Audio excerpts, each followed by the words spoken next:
종교적인 이야기, 그러니까 기독교, 하나님, 예수님, 성령님을 믿는 이야기를 포함해서 그 외에 교회 밖에 있는 모든 사람들이 갖고 있는 종교성이라는 것이 있는데 그것이 과연 무엇이고 우리는 왜 그 중에서도 하나님을 믿고 살아야 되는지에 대해 이야기를 하고 그 다음 주일에는 그러면 우리가 이 교회에서 예배드리는 것을 포함해서 우리가 일상생활에서 하나님을 믿고 사는 것이 과연 무엇일까에 대해 이야기를 하려고 해요. 했을 때 강도사님이 몇 가지 이제 의도한 것이 있어. 하나는 뭐냐면 너희들에게도 익숙한 사람들이 등장했으면 좋겠다. 강도사님 교과서에 나오는 인물들 중에 우리가 함께 공유할 수 있는 사람들을 선택을 했고 그리고 또 우리가 흔히 볼 수 있는 자연 환경 중에 밤하늘이라는 소재를 가지고 강도사님 특강을 준비를 했는데 어제 한번 이제 해보도록 합시다. 넘어갑니다. 그래서 오늘 구성은 어떤 이야기를 할까? 그래서 강도사님이 아까 말한 것처럼 종교성에 관한 이야기를 강도사님이 이야기를 할 거고 두 번째로는 종교적인 사람들 이 사람들은 기독교인일 수도 있고 기독교인이 아닐 수도 있지만 사람이 종교적이다라는 말이 무엇을 의미하는지 이야기를 해보고 세 번째로는 그 와중에서도 하나님을 보는 사람들에 대해서 이야기를 하고 발표를 마치려고 해요. 그러면 가볼까요? 어떤 이야기를 할까? 강도사님이 이제 책상에 앉은 거지. 그래서 특강을 한다고 했는데 어떤 이야기를 해야 할까 고민을 하다가 우리들의 이야기로 시작을 했으면 좋겠다는 생각이 들었어요. 그래서 여기 보시면은 1번과 2번 어디서 많이 본 거죠. 1번 일상 속의 하나님을 조금 더 느끼고 싶다. 2번은 뭐야? 안 나오셨는데 교회에 나가기가 싫다. 우리들의 기도 제목이잖아. 그래서 우리들의 기도 제목에서 이야기를 나눴으면 좋겠다라는 생각이 들었고 한번 생각을 해보자는 거지. 일상 속에서 나는 왜 더 하나님을 느끼고 싶어 할까? 혹은 교회에 나오는 것이 나는 왜 더 즐겁지 못할까? 라고 했을 때 강도사님이 내린 결론은 뭐냐면 우리가 하나님을 충분히 느끼지 못하고 있기 때문이다. 내가 일상 속에서 하나님을 충분히 느껴. 그러면 하나님을 더 알고 싶다는 생각이 들까 안 들까? 별로 들지 않겠지. 왜? 이미 충분히 느끼고 있으니까. 내가 교회에 나오는 게 즐겁지가 않아. 근데 만약에 내가 하나님을 충분히 느껴서 교회 안에서도 하나님을 충분히 느낀다면 당연히 교회에 나오는 것이 즐겁겠지. 왜냐하면 하나님이 네가 내 안에 거하면 네가 나로부터 기쁨과 평안을 누릴 것이다 고 약속을 하셨으니까. 그러면은 일상 속에서 교회 안에서 하나님을 충분히 느끼지 못하는 우리 이 모습 이거 우리 잘못이야? 이거 우리가 잘못해서 하나님을 충분히 느끼지 못하는 걸까? 라고 했을 때 강도사님이 오늘 하고 싶은 말은 아니다 라는 거죠. 그것이 아니고 사람이 하나님을 충분히 느끼지 못하는 그것 자연스러운 거야 라는 이야기를 하고 싶은 거예요. 그래서 오늘 그 파스칼 수학자 파스칼이라고 하니? 이렇게 말하면 잘 모를 텐데 계산기를 발견한 사람 파스칼이라는 수학자가 있는데 이 사람이 팡세라는 책을 썼어요.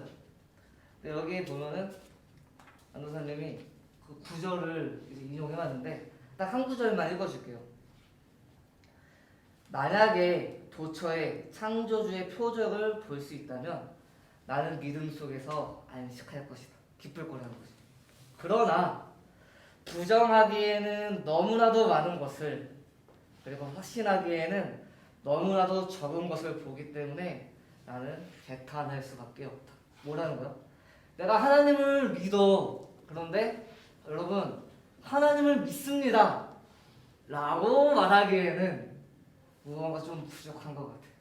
그래서 하나님이 어딨어? 하나님은 없습니다 라고 말하기에도 뭔가 석연치 않다라는 거지. 그래서 자연을 보니까 이 파스칼이라는 사람이 하나님이 있는 것 같은데 있다고 확신하기에는 뭔가 조금 부족하고 하나님이 없는 것 같다고 말하기에는 내 눈에 보이는 게 있으니까 내가 조금 마음이 개탄스럽다. 다시 말해서 마음이 괴롭다는 거지.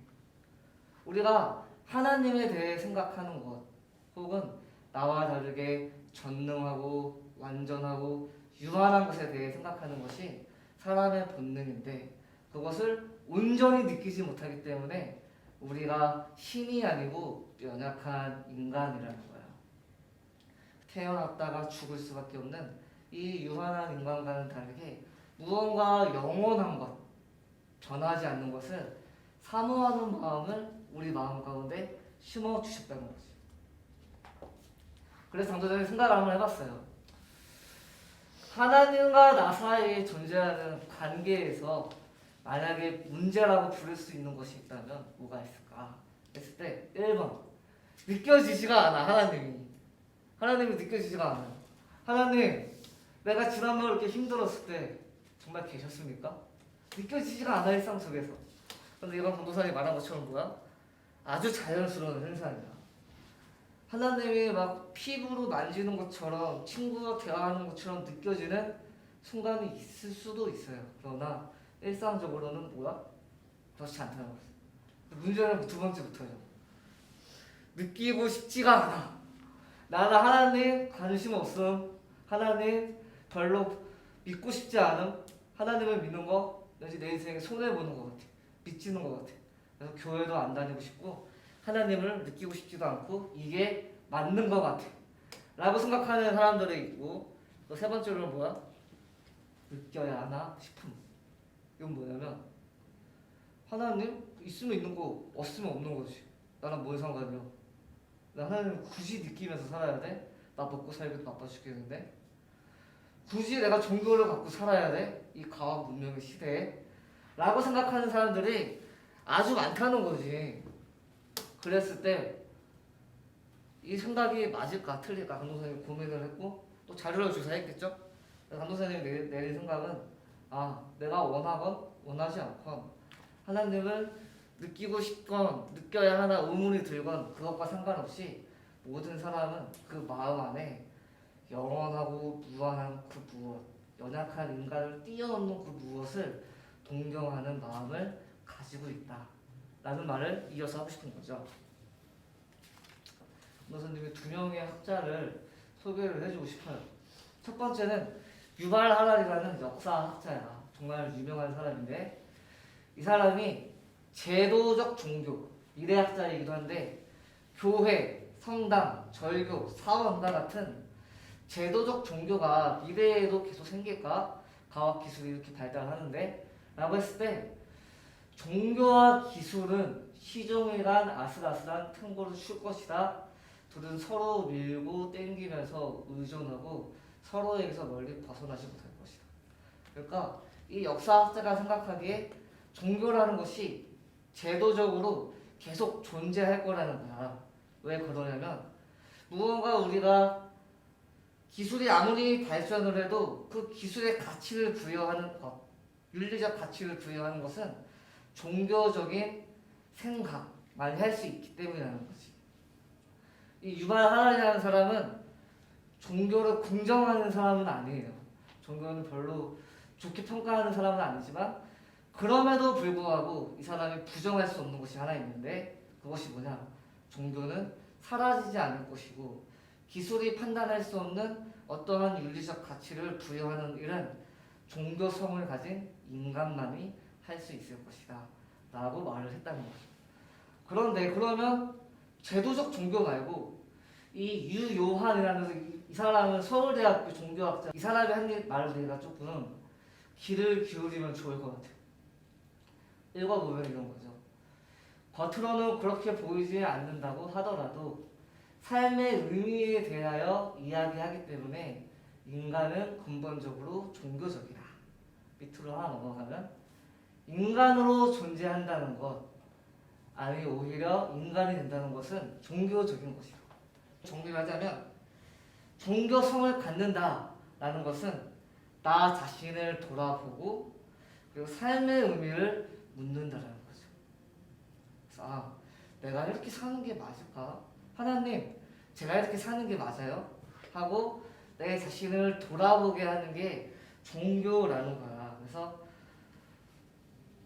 내 자신을 돌아본다. 이 말을 강도사님 생각했을 때 가장 두드러진 특징이 하나 있다면 사람은 누구나 다 태어나서 죽는다는 거야.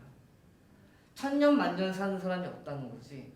한 번 태어나서 길어야 100년 사는 거니까 그 안에서 의미를 발견하는데 무엇에 빗대어 우리가 생각을 하냐면 영원한 것, 변하지 않는 것에 대해 빗대어 생각한다는 거야. 이것을 조금 어려운 말로 공부사님이 설명을 해주자면 사람은 누구나 영원하고 무한한 것을 빗대어 생각하는 유한한 존재이다. 그렇기 때문에 사람이 종교성을 갖고 있다는 거죠. 이렇게 말하면 사실 좀 어렵잖아. 강도사님이 이해하기 쉽게 유튜브 클립 말이죠. 아무튼 봐요. 70년대인가 이때쯤에 이제 우리가 일반적으로 어떤 사람이 종교를 갖고 있냐 아니냐에 대해서 그것을 확인하는 가장 일반적인 설문은 당신은 종교를 가지고 있습니까? 그리고 뭐 당신의 종교는 무엇입니까? 이러면 기독교, 불교 이렇게 체크해서 하잖아요. 근데 갤럽에서 그것을 굉장히 그 당시에 독특한 방법으로 그 종교를 갖고 있는지 아닌지로 확인한 그 설문이 있어요. 굉장히 유명한데 그게 뭔가 하면 당신은 고통의 의미가 있다고 생각하십니까? 라는 질문이에요. 네. 거기에 대해서 예스라고 대답하면 그 사람은 현실적으로 절에 나가든 말든 이슬람 사원에 가든 말든 그 사람은 종교를 가진 사람이라는 거예요. 반면에 나는 아니 고통의 의미가 없다고 생각하는데 라고 한다면 그 사람은 뭐 매주 교회 가서 새벽 기도에 가든 무슨 절에 가서 불공을 드리든 사실은 종교적인 게 아니라는 거죠. 고통의 의미가 있다라는 말이 왜 종교적일까? 눈앞에 있는 고통이 나는 이해가 되지 않는 거야. 어느 날 갑자기 내가 길을 보는데 트럭이 나를 쳤어. 내가 많이 다쳤어. 내가 잘못한 것이 하나도 없는데 왜 하필 그때 그 시간에 나에게 이런 일이 발생했을까? 사람은 알 수가 없는 거야. 그럴 때 뭐 하는 거야? 아, 내가 다 이해하지 못하지만 다른 어떤 무언가가 의미가 있기 때문에 나에게 이런 일이 발생한 거야 라고 우리가 그 고통의 의미를 찾는다고. 바로 이 의미를 찾고자 하는 것, 이것이 사람이 종교적인 성향을 가지고 있기 때문에 의미를 찾게 된다는 거지. 그래서 고통의 의미가 있다.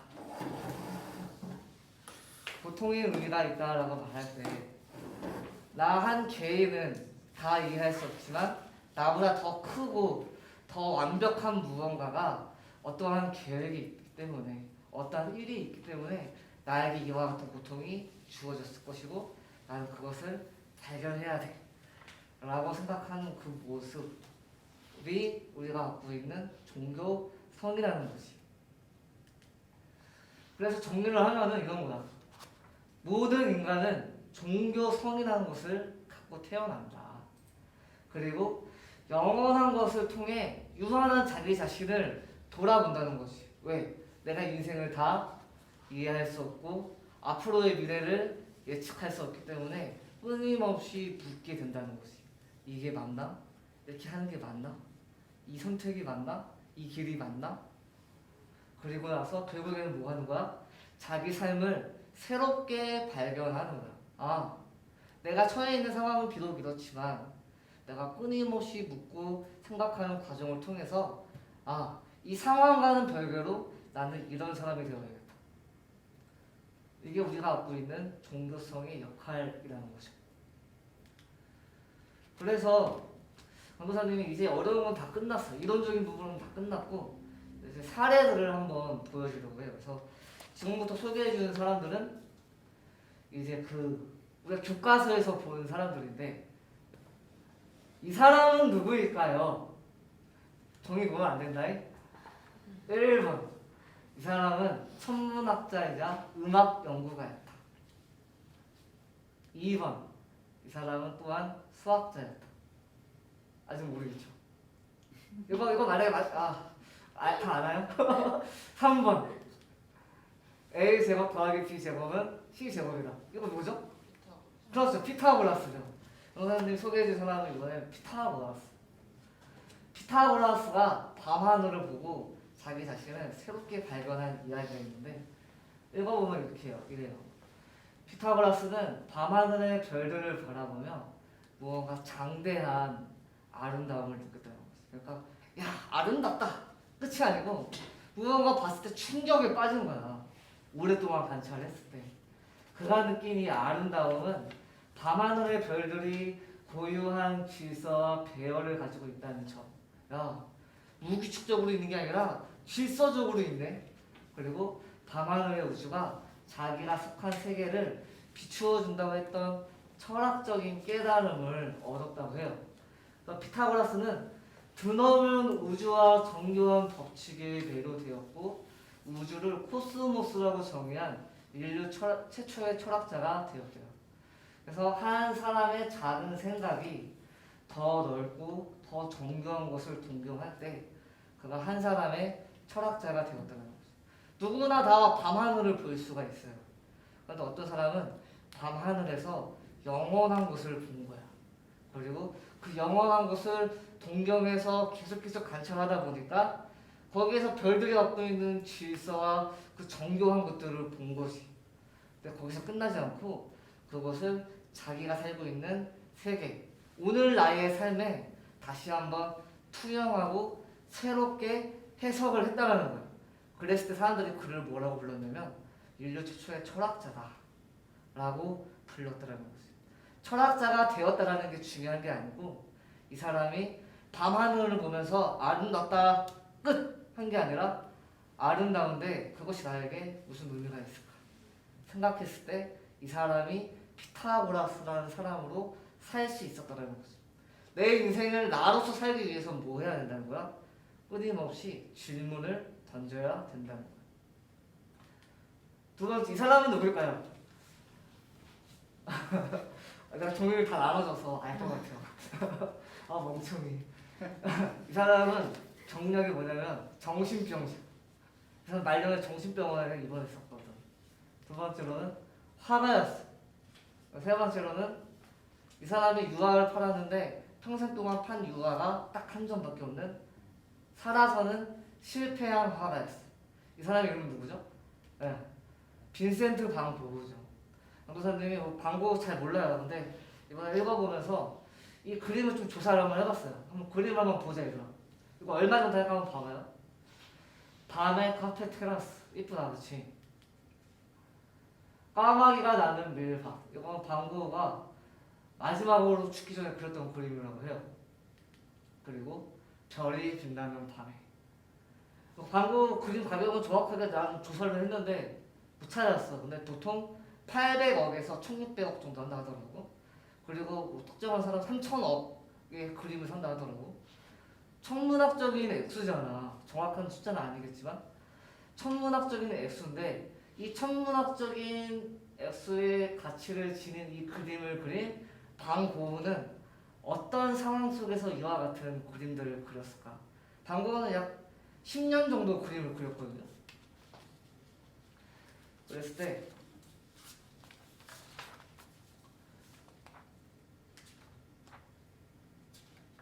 반 고흐가 이와 같은 그림을 그렸을 때 어떤 생각을 갖고 그렸을까? 반 고흐는 그림을 그릴 때 자기가 이제 쓴 편지 내용을 보면은 그 내용을 조금 유추해 볼 수 있겠지 우리가 그 마음을. 자기 동생한테 쓴 편지인데 1882년 8월 달에 자기 동생한테 편지를 쓴 거야. 야 태호야, 그림 속에는 무한한 무언가가 있는 것 같아. 근데 정확하게 설명하기는 힘들지만 자기 감정을 그림으로 표현한다는 건 정말 매력적인 일이야. 그러니까 뭐야? 그림으로 내가 무언가 아름다움을 막 표현하고 싶은데 그것을 표현하는 것 자체가 반 고흐에겐 기쁨이고 반 고흐의 인생을 사로잡았다는 거야. 그리고 6년이 흘렀어. 지도에나 도시에나 마을에 가리키는 검은 점들을 보면 마치 꿈을 꾸게 되는 것처럼 별이 반짝이는 밤하늘은 나를 꿈꾸게 한다. 그림 속에서 무언가 무한한 아름다움을 발견했던 반 고흐의 이 화가로서의 안목이 어디를 향해 흘러간 거야? 6년 후에 밤하늘을 향해 흘러간 거야. 밤하늘 변하지 않잖아. 무한히 넓잖아.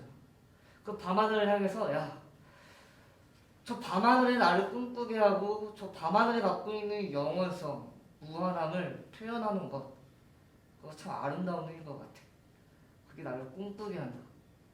그럴 때 묻곤 한다. 왜 프랑스 지도 위에 표시된 검은 점에게 가듯 저 창공에 반짝이는 별들에게 갈 수 없을까? 이게 화가의 마음이라는 거야. 저기에 아름다운 곳이 있고 저 아름다움에 다다르고 싶다. 이게 반고가 갖고 있던 종교성이라는 거죠. 저 무한한 아름다움, 저 드넓은 아름다움, 내가 저기에 닿고 싶다. 여기까지는 뭐 아무렇지 않아요. 정말 멋지고 신념 있는 화가구나. 그런데 그 밑에 봐봐요. 1881년 이제 뭐 거의 막 화가로서 첫 걸음을 내딛었을 때 그거야. 태호야, 이제 제발 솔직하게 좀 말해다오. 왜 내 그림은 팔리지 않을까? 무언가 열심히 노력하는데, 정말 내가 무언가를 느끼고 뭘 해야 할지 알겠는데, 실질적으로 방고의 삶에서 그것이 보상을 받은 거야, 못 받은 거야? 보상을 못 받은 거야. 내가 무언가 열심히 하는데 성적이 안 올라. 내가 무언가를 열심히 최선의 노력을 하는데 보상을 못 받아. 그 사람의 마음은 외로울까요, 외롭지 않을까요? 외롭겠지. 그런데 더 피부적인 건 뭐야? 그 후로 몇 년이 흘렀어요? 7년이 흘렀죠. 아무리 생각해도 나에겐 우리가 써버린 돈을 다시 벌 수 있는 다른 수단이 전혀 없다. 왜냐하면 그림이 팔리지 않는 거야. 7년 동안 그림을 단 하나도 못 팔았어. 단 하나도 못 팔았어. 그림을 못 파는 화가는 잘 먹고 살까 못 먹고 살까요? 가난하게 살았겠지 당연히. 동생한테 빌부터 살았거든. 이 방고라는 사람의 인생을 돌아보면은 죽을 때까지 가난하게 살았던 거야. 그리고 화가라는 직업이 그 당시에 가치 있는 직업이 아니고 그냥 떠돌이 시인증 뭐 그런 별로 인정받지 못하는 직업이었대요. 마음속에 열망은 있는데 사람들이 나를 인정해주지 않아. 하루 이틀이 아니고 그는 10년 동안 나를 인정해주지 않아. 그런 사람들은 보통 어떻게 되지? 무너진다. 어떻게 되지? 주저앉는다. 어떻게 돼? 포기한다. 근데 방법은 아까 우리가 본 것처럼 어마어마한 작품들을 우리에게 남겼거든. 어떻게 그랬을 수 있었을까? 방고흐는 자기 눈앞에 있는 현실에 매몰된 게 아니고 다른 사람이 나에게 가하는 평가에 내가 두 손 든 것이 아니고 비록 현실은 이렇다 할지라도 비록 다른 사람들이 나에게 하는 평가는 이렇다 할지라도 내가 따르고자 하는 것, 내가 발견하고자 하는 것, 내가 얻고자 하는 것은 이 유한한 이 땅에 있는 것이 아니고 영원한 것, 무한한 아름다움에 있다. 그것만 보고 간 거야.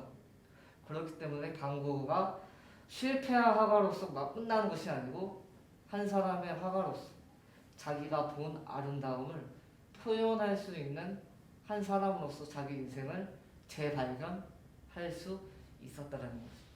우리가 종교를 가져야 하는 이유, 우리가 종교성을 간과해서 안 되는 이유, 그것은 다른 사람이 나를 평가하게 내버려두지 않고 내가 나를 평가할 수 있게끔 내 인생을 방향키를 정할 수 있기 때문이야. 방고흐가 그러고 피타고라스가 그랬던 것처럼. 마지막 한 명만 더 볼까요? 이 사람은 누굴까요? 이 사람은 한국인이에요. 생체 실험 피해자, 시인, 가난하죠?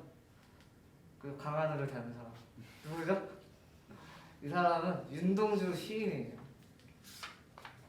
윤동주 시인의 시 중에 이제 별 해는 밤이라는 시가 있어. 그치? 유명하잖아.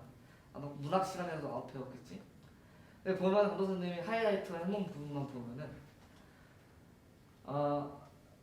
나는 아무 걱정도 없이 가을 속의 별들을 다 해낼 수 있을 것 같아. 헤아릴 수 있겠다는 느낌이 드는 거지.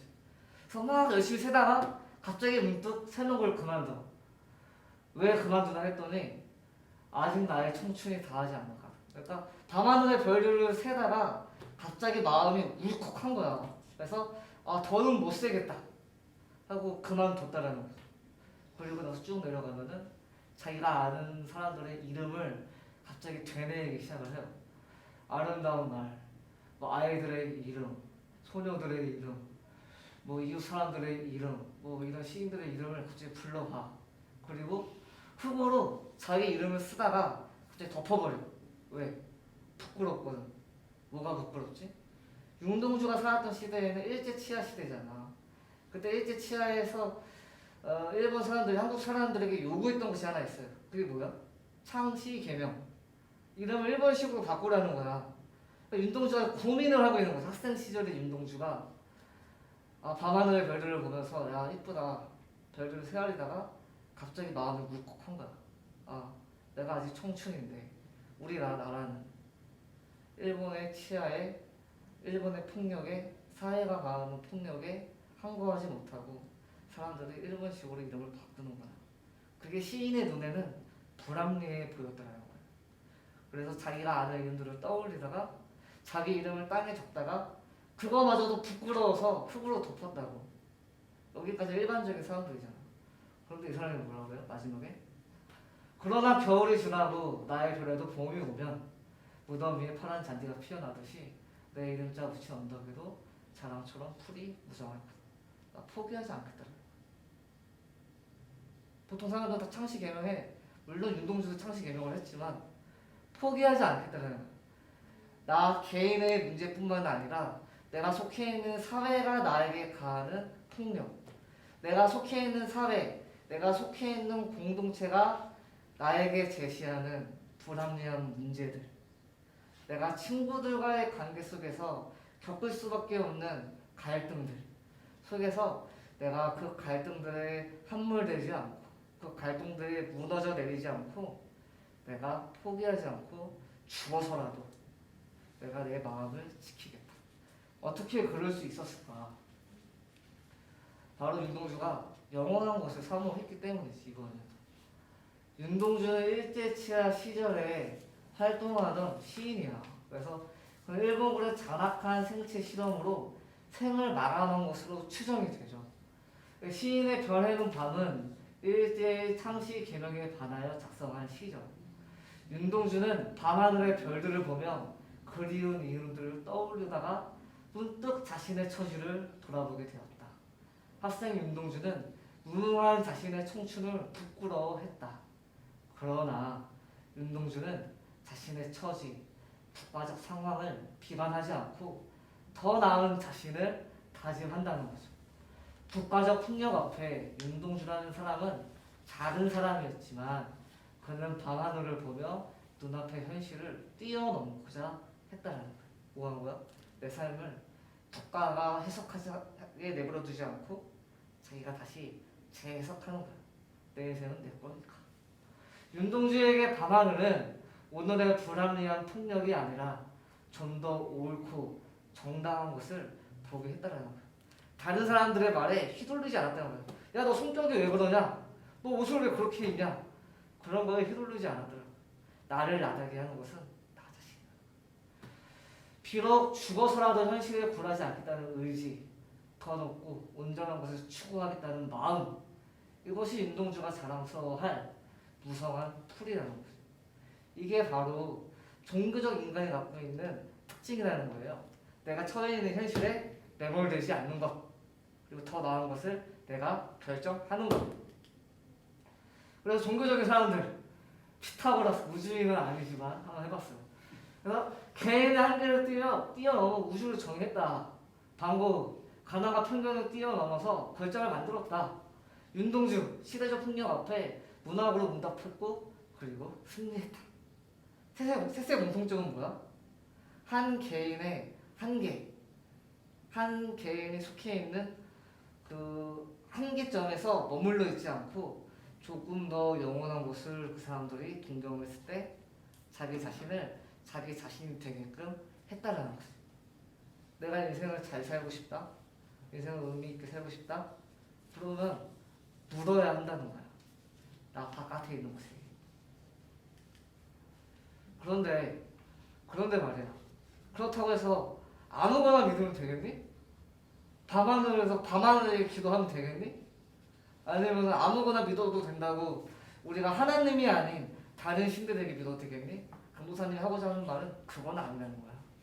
기독교 역사 안에서도 밤하늘을 바라보며 하나님을 묵상한 사람들이 있는데 한번 봅시다.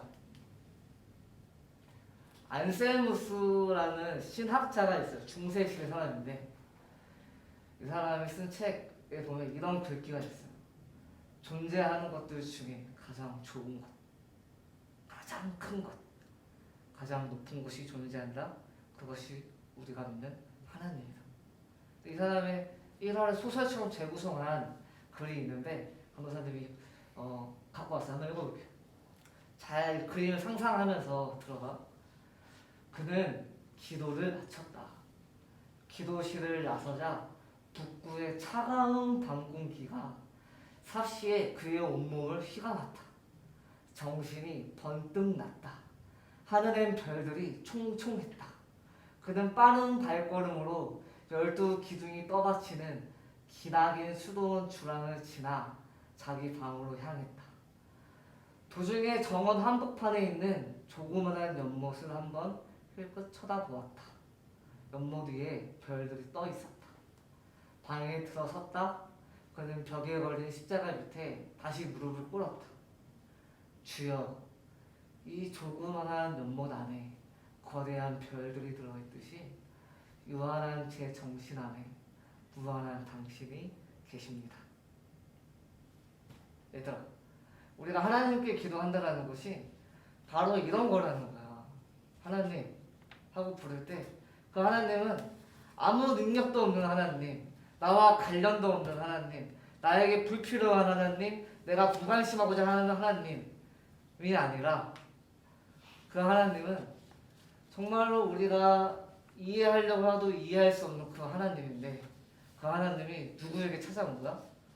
우리에게 찾아온 거라는 거야. 수도사 안셀무스에게 하나님은 이해할 수 없을 만큼 크고 거대한 분이었다는 거지. 한낱 사람의 이성과 능력으로 하나님을 이해한다는 것은 불가능에 가까운 일이었지만 그러나 그가 밤하늘을 비치고 있는 연못을 보았을 때 그는 조그만한 연못에서 거대한 우주를 보았음을 문득 깨달은 것이. 사람이 하나님을 믿는다는 것은 마치 작은 연못이 온 우주를 비추고 있는 것과 비슷하다는 거야. 이게 하나님이 우리에게 주시는 은혜라는 거지. 내가 속해 있는 이 사회, 내가 속해 있는 이 공동체에서 나를 향해 나에 대해 판단하고 나에 대해 말하는 말들이 정말 많이 있지. 그런 것보다 하나님이 우리에게 찾아오셔서 우리에게 하고자 하는 말이 있다고. 그런데 하나님이 우리에게 찾아왔다라는 그 사실부터가 기적이고 은혜라고. 사람은 누구나 다 영원한 것을 동경하는데 성경은 뭐라고 하는 거야? 그 영원하고 무한한 것이 우리가 동경하도록 가만히 두는 것이 아니라 우리에게 찾아온다고. 그래서 우리가 다른 것을 믿는 것이 아니라 하나님을 믿어야 한다는 거야. 왜? 닿을 수 없는 것인데 그 닿을 수 없는 하나님이 우리에게 찾아온 것이니까. 이게 기적이라는 거고 이게 우리가 하나님이 우리에게 주겠다고 하는 은혜의 한 모습이라는 거지. 그래서 안셀무스가 작은 연못에서 거대한 우주를 보았고 자기 안에서 하나님을 발견한 것처럼 한 사람이 하나님을 부를 때 그 사람의 지평이 어떻게 된다는 거야? 넓어진다는 거야. 그리고 오늘 우리가 읽은 거 시편 기자의 밤하늘. 강도사님 한번 읽어볼게요. 여호와 우리 주여, 주의 이름이 온 땅에 어찌 그리 아름다운지요. 주의 영광이 하늘을 덮었습니다. 주의 대적으로 말미암아 어린아이들과 젖먹이들의 입으로 권능을 세우시며 이는 원수들과 보복자들을 잠잠하게 하려 하심이니이다. 주의 손가락으로 만드신 주의 하늘과 주께서 베풀어 두신 달과 별들을 내가 봅니다. 사람이 무엇이기에 주께서 그를 생각하시며 인자가 무엇이기에 주께서 그를 돌보시니까. 그를 하나님보다 조금 못하게 하시고 영화와 종교로 간을 씌우셨습니다. 이게 우리가 영원을 사모하는 고백이고 하나님이 우리에게 주고자 하는 기쁨이고 만족이라는 거죠. 이 시편 기자의 상황을 보니까 그렇게 긍정적인 현실은 아닌 것 같아. 2절 말씀을 보니까 뭐라고 쓰여 있어요? 주의 대적으로 말미암아 원수들과 보복자들과. 지금 이 사람을 괴롭게 하는 사람들이 많다는 거예요. 너 이렇게 하면 혼난다. 너 그거밖에 못해? 더 열심히 해. 너는 그거밖에 안 되는 사람이야. 뭐 하는 거야? 나를 평가하는데 부정적으로 평가하는 거야. 근데 이 사람이 그 부정적으로 평가하고 부정적인 위협을 들을 때 당연히 마음이 불안할 텐데 그 불안한 마음에서 그래 네 말이 맞은 것 같아. 나는 이것밖에 안 되는 인간이야. 나를 수긍하지 않고 뭘 본 거야? 이 땅을 보지 않고 하늘을 봤다라는 거야. 그 하늘을 봤을 때 달과 별들을 봤을 때 이 사람이 기억해낸 건 뭐야? 하나님의 말씀을 기억했다라는 거야. 내가 너를 가치 있게 여긴다. 내가 너를 내 자녀로 여긴다. 그 사람의 고백이 나오는 게 뭐야? 그래서 사람이 무엇이기에 주께서 그를 생각하시며 인자가 무엇이기에 주께서 그를 돌보십니까? 이게 하나님을 만난 사람들이 하는 고백이라는 거야. 우리가 내가 속해 있는 공동체에서 어떤 이야기를 주로 듣니? 친구들끼리 모여있어. 어떤 친구는 인기가 아주 많아서 주변에 친구들이 바글바글해. 어떤 친구는 인기가 별로 없어서 오늘 혼자 있어. 그런 사람들이 말하고 쟤는 인기가 없네. 사람들이 나를 향해서 하는 평가들이 늘 우호적이지는 않다고. 그리고 그런 나쁜 부정적인 평가들이 나를 어떻게 하는 거야? 불안하게 하는 거야. 나는 이것밖에 안 된다. 근데 이것들이 시간이 지나면은 사람들이 말하는 그 소리가 내 밖에서 들려오는 것을 넘어서서 어디서 들려와? 내 마음속에서 들려온다는 거지. 나는 이것밖에 안 돼. 나는 이것밖에 할 수 없어. 나는 망했어. 그런데 강도사님이 오늘 하고자 하는 말은 뭐야? 그런 목소리에 지지 말라는 거야. 너네들은 해야 하는 일들이 많은 사람들이잖아. 시험도 치러야 되고 친구들과의 관계도 잘 해내야 되고 가족 간의 관계도 잘 해내야 되고 여러 가지 해야 하는 일들이 많은데 그 많은 일들 가운데에서 너희들의 마음을 무너져 내리게 하는 것들이 있을 거라는 거지. 그때 그 목소리에 지지 말라는 거야. 그때 그 소리에 함몰되지 말라는 거야. 대신에 뭘 보라는 거야? 밤하늘을 보라는 거야. 비록 내 상황은 이럴지라도 비록 아직은 내가 가야 할 길이 멀다고 느껴진다 할지라도 이 길 가운데에서 들려지는 소리 가운데 내가 우선적으로 들어야 하는 것은 무엇인가? 적어도 내 주변에서 나에게 부정적으로 말하는 사람들의 목소리는 아니고 적어도 내 안에서 끊임없이 올라오는 불안과 초조의 목소리는 아니라는 거야. 더 높은 곳을 보라는 거지. 그리고 하나님을 믿는 사람이라면 그 하나님의 약속을 기억하라는 거야. 내가 너와 함께 하겠다. 언제에도 네가 원수 가운데 둘러싸여 있어도 대적 가운데 위협 가운데 너희들을 불안하게 하고 초조하게 하는 것 가운데 너희가 둘러싸여 있어도 너희가 밤의 하늘을 바라보면 나 여호와를 기억하면 뭐 한다는 거야? 하나님이 그 사람을 일으켜 세우신다는 거야. 그 사람을 그 사람 되게 한다는 것이. 세상은 우리를 평가하지만 하나님은 우리를 세워준다는 사실. 그것이 우리가 종교를 가져야 하는 이유이고 특히 다른 종교가 아니라 우리가 하나님을 믿어야 하는 이유는 영원하고 무한하신 그 하나님이 우리에게 왔다라는 거야. 닿을 수 없는 그 존재가 우리에게 왔다. 그래서 끝이에요. 그래서 나의 밤하늘은 어디인가? 정말로 밤하늘은 아니겠지? 오늘 밤에 하늘을 봐라? 먹구름밖에 없어. 그렇다면 우리는 어디에서 그 무한한 별들을 봐야 할까? 바로 우리가 두 눈을 감고 주님의 이름을 부를 때 그것이 우리의 밤 하늘이다. 우리가 사모해야 하는 영혼은 어디 있는 거야? 우리를 일으켜 세워주는 영혼, 우리를 이끌어주는 영혼은 어디 있는 거야? 바로 밤 하늘, 우리가 기도하는 우리의 모습 속에 있다 라는 거죠. 오케이, 끝.